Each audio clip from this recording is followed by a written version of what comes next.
नमस्कार विद्यार्थी मित्रांनो, इन्फिनिटी अकॅडमीमध्ये मी सागर सोनवणे तुम्हा सगळ्यांचं स्वागत करतो. मित्रांनो, आपण कंबाईनची जी गटची परीक्षा होते, ज्याच्यामध्ये विशेषार्थानं PSI, STI आणि ASO ह्या पदांविषयीची एकूण पात्रता, पगार काय आहे, परीक्षा पद्धती कशी होते, कट ऑफ कसा ठरतो याबद्दल माहिती घेतोय. यापूर्वी आपण PSI बद्दल माहिती घेतलेली होती, त्याच्यानंतर STI विषयी माहिती घेतली आणि आजच्या व्हिडिओच्या माध्यमातून मित्रांनो आपण ASO म्हणजेच असिस्टंट सेक्शन ऑफिसर, ज्याला मराठीमध्ये सहाय्यक कक्ष अधिकारी असं म्हणतात. आता ह्या पदाविषयीची पात्रता काय आहे, त्याची परीक्षा पद्धती कशी असते, त्याचा पगार किती आहे आणि प्रमोशन कशा पद्धतीने होतो आणि पूर्व परीक्षेचा कट ऑफ कसा ठरतो किंवा मुख्य परीक्षेचा कट ऑफ कसा ठरतो हे आपण पाहणार आहे. गट ब ची परीक्षा आहे, टप्पे दोनच आहेत. PSIच्या परीक्षेमध्ये आपण पूर्व परीक्षा, मुख्य परीक्षा, ग्राउंड आणि मुलाखत असे 4 टप्पे सांगितलेले होते. परंतु ASOच्या परीक्षेमध्ये जसं STI साठी आहे तशाच पद्धतीनं 2 टप्पे आहेत, पूर्व परीक्षा आणि मुख्य परीक्षा. या संदर्भात आपण त्याच्याबद्दल माहिती घेऊयात. त्याची पहिली एक गोष्ट आपण पाहणार आहोत की ASO व्हायचं आहे.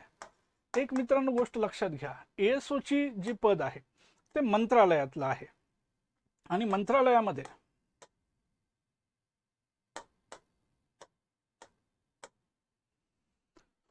वेगवेगळ्या डिपार्टमेंट अंतर्गत तुम्हाला काम करावं लागत असतं. जसं आपण म्हणतोय सहाय्यक कक्ष अधिकारी म्हणून तुम्ही काम करत असता. यासाठीचं पात्रता काय बघा, सहाय्यक कक्ष अधिकारीसाठी किमान वयोमर्यादा ही 18 वर्ष सांगितली. ही कुणासाठी आहे तर ओपन घटकांसाठी, मागासवर्गीय घटकांसाठी, अनुसूचित जाती आणि जमातींसाठी कमीत कमी 18 वर्ष तुमचं असायला हवं. जास्तीत जास्त वय हे ओपनसाठी, अमागास घटकांसाठी 38 सांगितलेलं आहे. ते STI ला सुद्धा आहे. मागासवर्गीय घटक, अनुसूचित जाती जमाती आणि अनाथ घटकांसाठी 43 आहे. हे लक्षात घ्या. ओपनसाठी मॅक्झिमम 38 आणि मागासवर्गीय घटक यासाठी 43 सांगितलेलं आहे. त्याचबरोबर विशेष प्रावीण्यता प्राप्त खेळाडू जे असतात, जसं मी अनेक वेळा म्हणतो, राष्ट्रीय पातळीवर ज्यांना गोल्ड, सिल्वर आणि ब्रॉन्झ यापैकी कोणतेही मेडल आहे आणि तुम्हाला त्या संबंधित अधिकाऱ्याकडून ते सर्टिफिकेट तुम्ही जो मिळवलेला आहे तो एक नंबर मिळवलेला आहे, तर त्यासाठी ओपनसाठी सुद्धा 43 सांगितलेलं आहे आणि मागासवर्गीय आणि इतर यांसाठी सुद्धा मॅक्झिमम वय हे 43 सांगितलेलं आहे. त्याचबरोबर माजी सैनिक असतील, आणीबाणी व अल्पसेवा राजधिष्ठित अधिकारी असतील, अमागास घटकांसाठी 43 आणि मागासवर्गीय घटकांसाठी 43 आहे. आणि जे दिव्यांग बंधू भगिनी आहेत यांच्यासाठी मात्र याची मॅक्झिमम वयोमर्यादा ही 45 सांगितलेली आहे. म्हणजे कमीत कमी 18 वर्ष आणि मॅक्झिमम जर आपण दिव्यांगांचं पाहिलं तर 45 वर्षापर्यंत तुम्ही परीक्षा देऊ शकता. हे लक्षात घ्या. परंतु एक गोष्ट इथं मित्रांनो नोंदवली पाहिजे, तीही जरी कमीत कमी वय 18 सांगितलं, ज्यावेळेस तुम्ही पूर्व परीक्षा तुम्ही 18 वर्ष असेल तर तुम्ही देऊ शकता. परंतु एक गोष्ट इथं विशेष अर्थानं लक्षात ठेवली पाहिजे, ज्यावेळेस तुम्ही मुख्य परीक्षेला क्वालिफाय होत असता आणि ज्या दिवशी तुमचा फॉर्म भरायची अंतिम दिनांक त्या परीक्षेनुसार बदलत राहील, त्या दिनांकापर्यंत तुमचं ग्रॅज्युएशन हे कंप्लीट झालं पाहिजे. म्हणजेच मुख्य परीक्षा देत असताना तुम्हाला ग्रॅज्युएशनचं सर्टिफिकेट तिथं द्यावं लागेल. अन्यथा म्हणजे तुम्ही पूर्वपरीक्षा पास झालेला आहात परंतु तुमचं ग्रॅज्युएशन झालेलं नाही तर तुम्हाला मुख्य परीक्षा देता येणार नाही. हे तुम्ही व्यवस्थित लक्षात ठेवा. पहिला मुद्दा आपण पाहिला पात्रता. दुसरा मुद्दा आपल्याला पाहायचा की याचं वेतन किती आहे. लक्षात घ्या मित्रांनो, वेतन काय आहे. सर्व संवर्गासाठी S14 आहे. हे लक्षात ठेवायचं. S14 आहे. कमीत कमी 38,600 ते 1,22,800 इथपर्यंत तुम्हाला पगार मिळत जातो.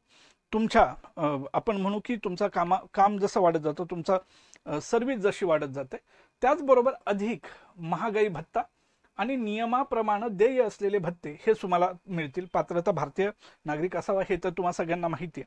वयोमर्यादा पाहिली आपण, वेतन पाहिलं, 2 प्रश्नांची आपण उत्तरं मिळवलेली आहेत. आता शैक्षणिक पात्रता काय आहे. जर ASOची परीक्षा द्यायची आहे तर शैक्षणिक पात्रता काय, जे मगाशी सांगितलं, मान्यताप्राप्त विद्यापीठाची पदवी किंवा महाराष्ट्र शासनाने विहित केलेले समतुल्य अर्हता तुमच्याजवळ असायला पाहिजे. आणि मुख्य परीक्षेसाठी मी जे नोंदवलं मगाशी, मुख्य परीक्षेकरता अर्हता प्राप्त ठरलेल्या उमेदवारांना मुख्य परीक्षेच्या प्रवेशासाठी विहित पद्धतीने आवश्यक अर्ज किंवा माहिती सादर करण्याच्या अंतिम दिनांकापर्यंत पदवी परीक्षा उत्तीर्ण होणं आवश्यक आहे, अन्यथा तुम्हाला मुख्य परीक्षा देता येणार नाही, हे लक्षात ठेवायचं. ठीक आहे. पुढे पहा. आता परीक्षा पद्धती समजून घेऊ. परीक्षा पद्धती ही 2 टप्प्यात आहे. एक पूर्व परीक्षा आणि दुसरा आपण म्हणतो मुख्य परीक्षा. जो पूर्व परीक्षा आहे, पूर्व परीक्षा त्याचा अभ्यासक्रम त्यांनी सांगितलाय, ज्याला सामान्य चाचणी असं म्हणलं जातं, GS. याच्यामध्ये एकूण 8 घटक सांगितलेले आहेत. इतिहास, आणि इतिहासाचा ज्यावेळेस आपण अभ्यास करतो तर यामध्ये आधुनिक भारताचा इतिहास, विशेषतः महाराष्ट्राचा इतिहास, म्हणजे याच्यामध्ये प्राचीन भारत आणि मध्ययुगीन भारत याच्यावर आपल्याला प्रश्न विचारले जात नाहीत, आधुनिक भारतावर प्रश्न विचारले जातात. भूगोल या घटकावर महाराष्ट्राचा भूगोल इथं विशेष सांगितलेला, यांच्या विशेष अभ्यासासह पृथ्वी, जगातील विभाग, हवामान, अक्षांश आणि रेखांश, महाराष्ट्रातील जमिनीचे प्रकार, पर्जन्यमान, प्रमुख शहरे, नद्या, उद्योगधंदे इत्यादींविषयी आपल्याला प्रश्न विचारले जाऊ शकतात. भारतीय अर्थव्यवस्था ज्यावेळेस आपण म्हणतो त्यामध्ये भारतीय अर्थव्यवस्था असं म्हणलेलं आहे, ज्यामध्ये राष्ट्रीय उत्पन्न आहे, शेती आहे, उद्योग आहे, लोकसंख्या आहे, परकीय व्यापार आहे. त्याच्याच बरोबर आपण म्हणू की पंचवार्षिक योजना आहेत, आंतरराष्ट्रीय संघटना जसं WTO आहे, IMF आहे, वर्ल्ड बँक असेल, याच्यावर आपल्याला प्रश्न विचारले जातात. त्याचबरोबर शासकीय अर्थव्यवस्था, ज्यामध्ये अर्थसंकल्प येईल, वित्त आयोग येईल, कॅग येईल, कर संरचना येईल, यावर प्रश्न विचारले जातात. चौथा घटक आहे चालू घडामोडीचा, ज्यामध्ये राज्य पातळीवरचे, राष्ट्रीय पातळीवरचे आणि आंतरराष्ट्रीय पातळीवरचे प्रश्न आपल्याला विचारले जातात. राज्यघटना, राज्यशास्त्र जरी म्हणलं असलं तरी यामध्ये 2 घटक आहेत, राज्यघटना आणि पंचायत राज.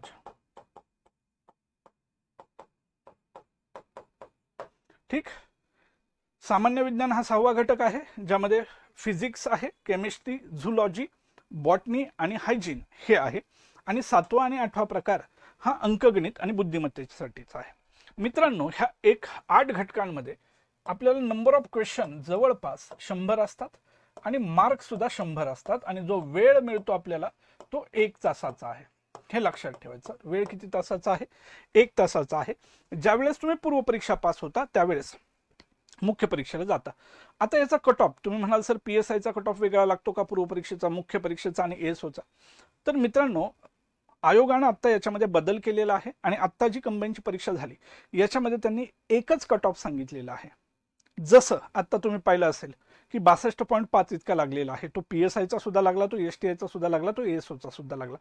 कट ऑफ ही फार महत्त्वाची गोष्ट आहे आणि मी वारंवार म्हणलेलं आहे, कट ऑफ ठरतो कसा, तर 2 गोष्टी आहेत.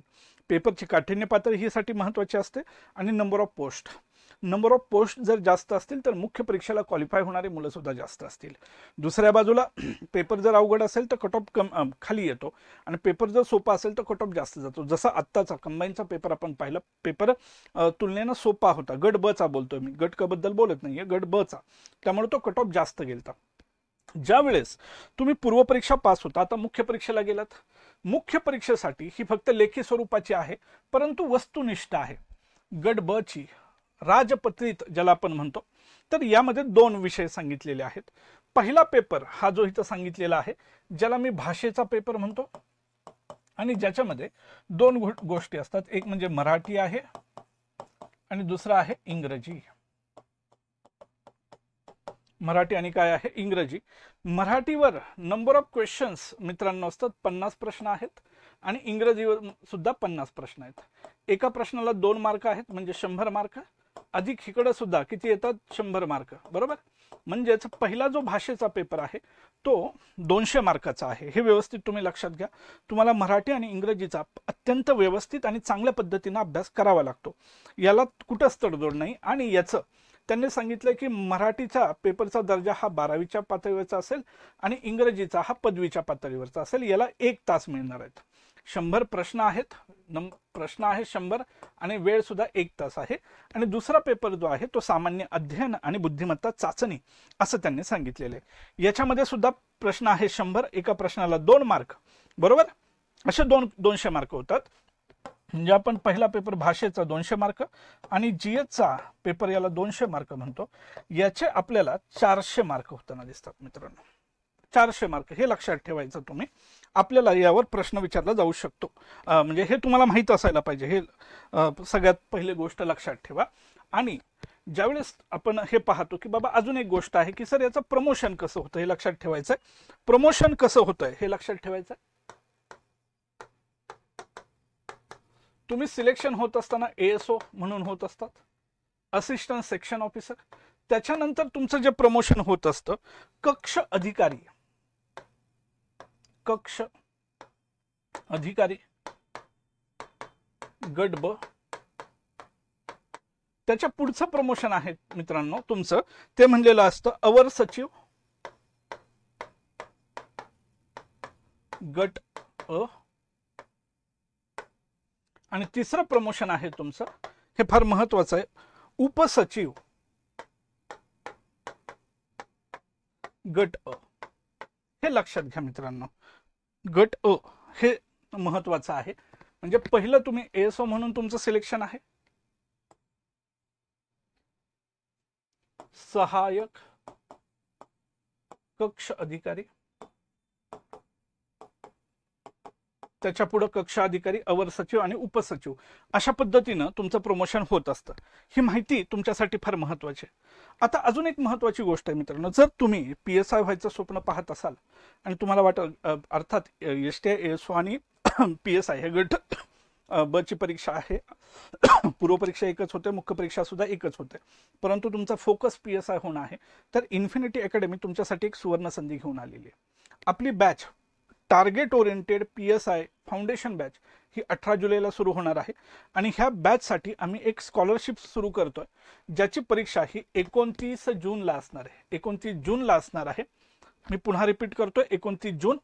आणि याच्यामध्ये तुम्ही महाराष्ट्रामध्ये कुठूनही ती परीक्षा देऊ शकता. तुम्हाला फक्त तुमचं नाव आपल्याकडे रजिस्टर करावं लागेल. नंबर सांगतो मी, 92 26 01 81 81 हा नंबर आहे. आणि दुसरा नंबर आहे 91 91 19 58 71 91, हा नाशिकचा नंबर आहे. तुम्ही नाशिकमधून सुद्धा परीक्षा देऊ शकता, ऑफलाईन स्वरूपाची पुण्यामधून सुद्धा देऊ शकता आणि ऑनलाईन स्वरूपात देऊ शकता. आणि जी लोक स्कॉलरशिप क्लिअर करतील तर अशा लोकांना आपल्या बॅचमध्ये जवळपास 70% आपण डिस्काउंट देत असतो.